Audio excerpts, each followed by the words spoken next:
membebani APBN. Janganlah membangun narasi pensiun membebani APBN. Pensiun itu kan gini, kalian juga punya pensiun ya? Besti-besti kan punya kan? Lagi pensiun. Nah, kelihatan wajah Rita. Jadi pensiun ini kan orang pensiun.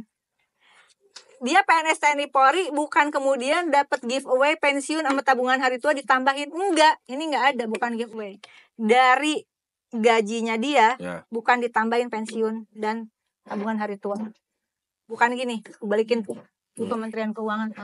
Nah, ini gaji dipotong 3, sekian persen, 3,25%, tabungan hari tua 4,75% adalah untuk jaminan pensiun. Total 8% dia dipotong setiap bulan dari gajinya. Jadi sumber tabungan hari tua dan dana pensiun uang dia sendiri adalah uang pekerja, bukan uang APBN. Iya, tapi kan mereka lah, ini dalam konstruksi dia sebagai pekerja negara, PNS TNI Polri, pemberi kerjanya negara. Swasta aja pemberi kerja ada cost sharingnya, tapi tidak di tabungan hari tua dan di jaminan pensiun itu adalah 100% milik pekerja. Lalu persoalannya apa? Persoalannya bahwa APBN itu harus menambal dana pensiun. Ini bisa krisis moneter loh kayak di Yunani akibat salah kelola dana pensiun. 2020 harus ditambal 125,5 triliun. 2021 128,3 triliun. 2022 130. 2024 harus ditambal dari APBN 164 triliun. Dan 2025 diproyeksikan harus ditambal 175 triliun. Pertanyaannya, itu dana yang dipotong orang kerja puluhan tahun, duitnya kemana? Pertama, yang kedua, bagaimana model investasinya? Lu investasikan kemana? Kok sembarangan investasinya? Ingat loh, ini asuransi sosial, beda pengelolaannya dengan asuransi komersial. Ya katanya mereka PNS TNI Polri kan, maksudnya biar ada pajak manfaat juga dipotong kok. Katanya biar ada manfaat pensiunnya makin gede. Terus kemudian makanya itu pengelolaannya banyak yang salah menempatkan dana. Akhirnya kan yang dirugikan yang pekerja salah juga. Kan bukan pensiunannya. Iya betul, pengelolanya. Jangan, makanya itu kekerasan simbolik loh. Lewat bahasa. Ketika saudara-saudaraku yang terhormat di Kementerian Keuangan mengatakan pensiun membebani APBN, sama dengan mengatakan PNS TNI Polri dan siapapun yang dipotong upahnya, kita semua dipotong upahnya, membebani negara.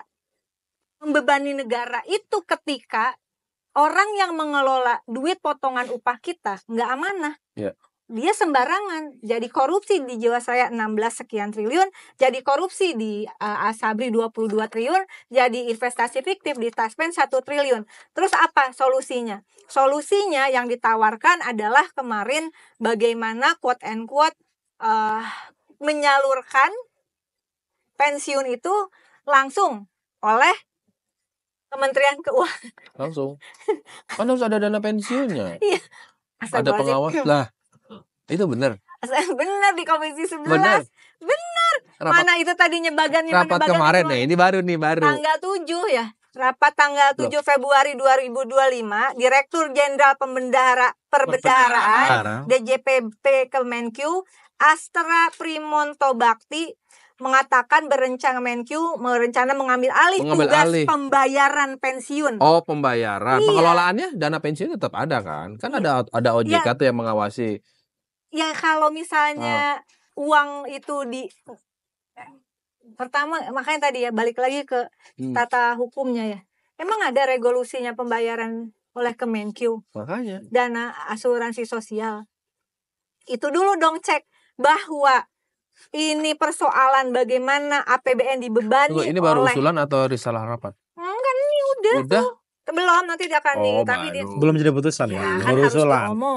Kalau enggak keburu diputusin mah. Semoga tidak segera diputuskan setelah diomongin di lanturan.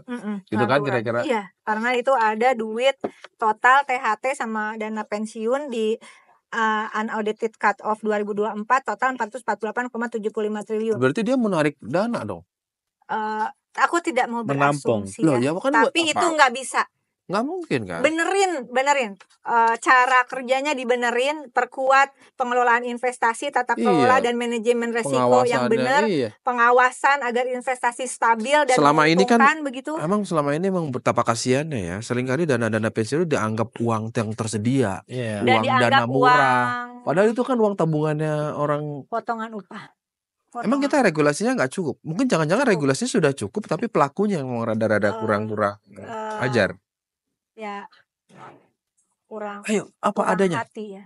Maksudnya saya bilang kemarin nggak punya hati aja. Oh, Nggak punya hati. Lu mikir nggak sih itu orang-orang udah tuanya, terus kalau terjadi fraud segala Iya. macam, resiko atas investasi.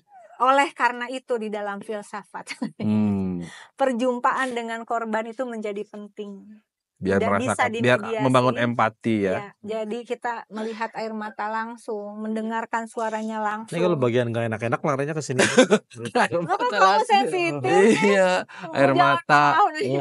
Kelihatan mukanya muka susah banget. Apa sih?